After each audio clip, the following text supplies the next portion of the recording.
Again, kind of talking about the bye week, Jeremy. You've gone through a couple of these as a college player and a lot of them as an NFL player. Obviously, they're two very, very different situations.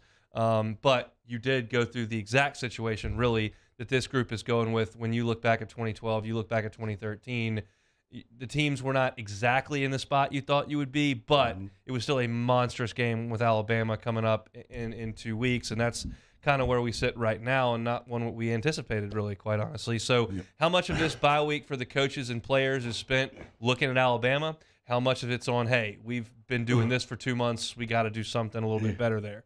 Yeah, I think it's really up to Coach Kelly. I remember, being with Coach Miles, we would sneak in periods of Alabama like 3 weeks, almost sometimes a month out, and we just do one little Alabama period and work on some stuff just for that 3-4 front that they had. But and then obviously you tune it up a ton more once you got to that bye week, and you just focus all on them. So I think for Coach Kelly and the crew, I think giving this team kind of a reset, a refresh. I don't think Coach Miles believed in that too much. It was just pedal to the metal. Once you got rolling, you're putting your feet on the ground and you're taking all. But it seems like Coach Kelly has it in his mind to kind of give this team a reset, give them, let their bodies, freshen up a little bit, take some time off over the weekend and, really, really hit it hard, next week. But I still think they'll be preparing, for Alabama this week and kind of working on some stuff and getting guys back in this lineup. But, I think it's just two different philosophies when you think about those two head coaches. First thing out of Brian Kelly's mouth in the teleconference this morning, they asked him to kind of give an intro, and usually it's to the game that's coming up. This one was to the bye week. He said recovery week for us. So that was literally the first thing he said, so I take his word for that. Let's just throw this out there because, and this is something, if you've listened to me on the airwaves here for the last 10 years in one way or another, you know how I feel about this. If you're a little bit new or maybe you've forgotten, here's my thing on this. There was a thought by some people that LSU over the decade of the 2010s made too big a deal of the Alabama game. That it was all the program ever thought about, and once they lost that game, they couldn't get off the mat, and they lost games after that, and that was a huge knock on Les and the program, and Alabama was just in their head. And my response to that is, what exactly would you have them believe? That it's the exact same as playing Arkansas? Would you? I mean, this is the standard of the program. They're almost always undefeated or with one loss. You have to beat them to win the West and achieve any of your goals. They've got the greatest coach in the history of college football. Game day's there half the time. You got the one SEC primetime game on CBS the entire year. They pick that one. Ryan Russillo and Scott Van Pelt are there. Snoop Dogg's on the sideline. Like Vince Vaughn's there. Like, what would you have them believe that, oh, just another one? It's not. Like, it just, how could you? The kids aren't stupid. They know Bama's ranked first in the nation and undefeated. Like, I'm talking generally speaking throughout that decade. I thought that talking point was so ridiculous. Yeah, it's going to get you jazzed up a little bit more. Yeah. It's not the same as the Buccaneers playing the Colts one week and the Falcons the next week. It's a bigger deal. Yeah, and I think when you factor in the fact that Coach Saban did coach LSU, did win a national championship, and you do have that storyline of him going to the Crimson Tide and being the head coach and kind of getting that thing back rolling again, I think it's just too many factors to kind of say it's just another game. And you go back to the time in the SEC, Ole Miss really wasn't ever challenging.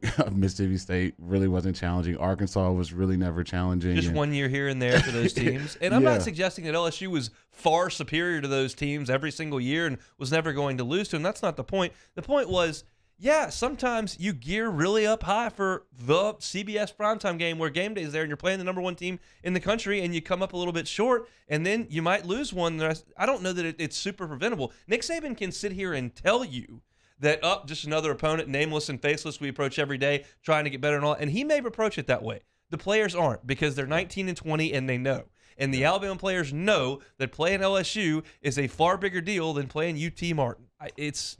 And that's something that I've really, especially coming to Baton Rouge, I've yet to see a sleepy Alabama team coming to Tiger Stadium. You're like, what are they doing out here? Because they know exactly what's at stake. And so to kind of preach that message to your football team, like, oh, this is just another opponent. You guys will be fine. Let's just execute, do our stuff. I think you're setting yourself up for failure because this is the last team on the absolute planet that you want to start off sleepy through the first quarter, sleepy through the second quarter, and though it's just another game, they're going to run you off the field. And so I think everyone kind of knows what's at stake. Anytime you're playing this Alabama program, you got the SEC title at stake, you got the national championship title at stake, and obviously bragging rights too. I think everyone hates to lose to Alabama, no matter what each team's record are, because it may not seem to be a rivalry now, but just talking to people in Baton Rouge, being around it, being in that rivalry, going to the games, there's not much love between these two programs. And so to just say it's another game, I think you'd be fooling yourself a little bit there. All right, I may get on that soapbox again next week, but I wanted to pose the question. In this bye week, if there was one thing on offense, one thing on defense that you would hope that the coaching staff and the players may address, I'll start on the offensive line. The key there is health. You saw what happened when Will Campbell was out. Obviously not an injury there, but he couldn't play. Dellinger is working his way back, but I want to make sure those protections are down pat against a Saban defense that's very blitz happy and has some pass rushers that are dudes. Will Anderson's statistics are not great this year. Dallas Turner's not been, what maybe we thought he could be. They're still uber talent. So just walkthroughs, going through mental reps, understanding where pressures are going to come from, because if LSU keeps Jaden Daniels upright in that game, I think they can make some plays. Everyone else has against Alabama except Mississippi State, which they've got that offense figured out. But the offensive line to me is the biggest deal offensively in that game. So hopefully a lot of mental reps and just walkthroughs and understanding. Okay, we've got Dellinger back in there. Before he went out, Campbell was out. So let's get our communication, make sure we're on the same page. Offensive line would be a point of emphasis for me this week. Yeah, it's going to be the telltale sign in this game. You kind of saw when JD5's taking that huge leap that we've kind of all been waiting for all season for. He's had time to survey the field, and they've opened up rushing lanes for the backs and for him in the quarterback run game. But I think for me, I think putting a nail on what's stopping this offense from scoring touchdowns early in football games. And I think that's going to be so important in a game like this to keep the crowd in it. Obviously, you don't want to get Bryce Young a multiple score lead, and you're constantly chasing after him for 4 quarters of football. I think that's what, if I was Coach Kelly and Dan Brock and the rest of his offensive staff, I'd be preaching to this team just how important it is to come out there early, execute well, and not kill yourself with penalties or obviously drop passes or giving up sacks or whatever it may be. That's kind of ailing you to start these football games, because if you can kind of get to a start, in this football game and kind of get a lead early on and keep this crowd and this hostile environment in it, I think that's going to exponentially raise your chances of winning this football game. Defense, I think things are a little more complicated because Bryce Young is so good, and we're going to talk about him a ton next week. But you got your hands full with him and trying to slow down that offense, especially with Gibbs. So for me, if I had one thing that I wanted to kind of see what they could do this week, what are we doing with Perkins?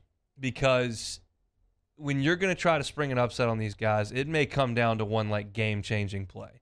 And if there's one guy on that defense that I think can make a game-changing play, blitzing, coming off the edge, making an athletic interception, running back the other way, spying the quarterback who's trying – Perkins can do so many things. Okay, what's his role for this game? What can we do over the next 3 days, not game planning for an opponent, that help us to understand where he needs to be and what he needs to be doing, and can we do it with B.J. Ojulari on the field at the same time? Because that's kind of been what I've been kind of told the trade-off is. Sometimes when Perkins is in there, you got to take Ojulari off the field. That's not something you want to do a ton of, but how do we get them both on the field? Because we got to have our best guys out there against them.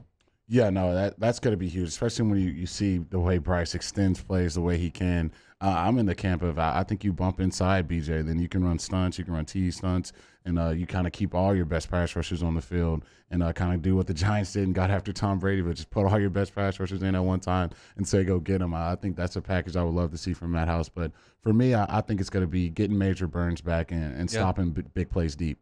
You kind of seen this, secondary kind of give those up. If you watch that Ole Miss game, Dart had an easy touchdown that he overthrew Mingo, I should say, and he had a couple plays down the field that really could have hurt this defense. And we kind of saw, kind of what they've given up in these past few weeks. So I think getting him back in that secondary, especially for a quarterback that can extend plays, and he's not just, looking to extend the run. He's looking to extend and throw the ball down the field. And, that's sometimes where you can kind of give up those big explosive plays. And when you got an Alabama team with a quarterback to that level, that's the last thing you want to give up. You want to make them earn it the hard way, go down the field, sustain really, really long drives, and maybe you get a stop and force a field goal. But when you're giving up those huge chunk plays, it's going to make it very, very difficult to stop this Alabama offense. Thanks so much for watching Hunt Hill on YouTube. Now do us a favor. Hit the red subscribe button below and throw us a like. We'll see you next time.